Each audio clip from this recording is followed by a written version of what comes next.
ہمارے ایک محترم برادر مولانا عبدالحکیم صاحب نے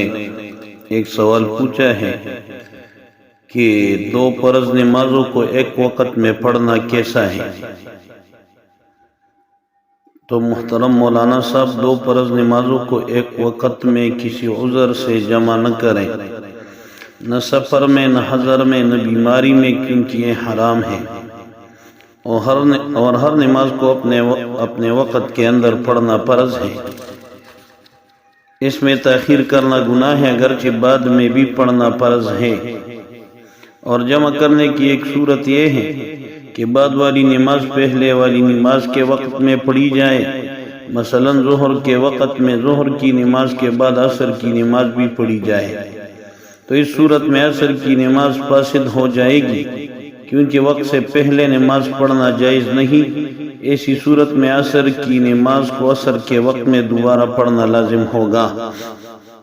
دوسری صورت یہ ہے کہ پہلی نماز اتنی دیر کر کے پڑھے کہ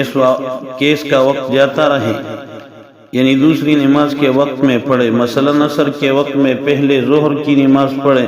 پھر عصر کی نماز پڑھے، یا عشاء کے وقت میں پہلے مغرب کی نماز پڑھے پھر اس کے بعد عشاء کی نماز پڑھے۔ اس صورت میں پہلی نماز قضا کے طور پر ذمہ سے ادا ہو جائے گا، لیکن قضا کرنے کی وجہ سے گناہ کبیرہ کا مرتکب ہوگا۔ البتہ سفر یا بیماری کی وجہ سے حقیقتاً تو نہیں، صورتاً جمع کرنے کی اجازت ہے، اور اس کی صورت یہ ہے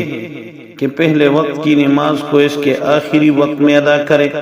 اور دوسرے وقت کی نماز کو اس کے اول وقت میں پڑھے، مثلا مغرب کی نماز کو شفق غائب ہونے سے پہلے پڑھے اور عشاء کی نماز کو شفق غائب ہوتے ہی جلدی پڑھے، تو کوئی حرج نہیں، اس لیے کہ حقیقتاً دونوں نمازیں اپنے اپنے وقت پر ادا ہوئی۔ عرفات اور مزدلفہ اس حکم سے مستثنیٰ ہے۔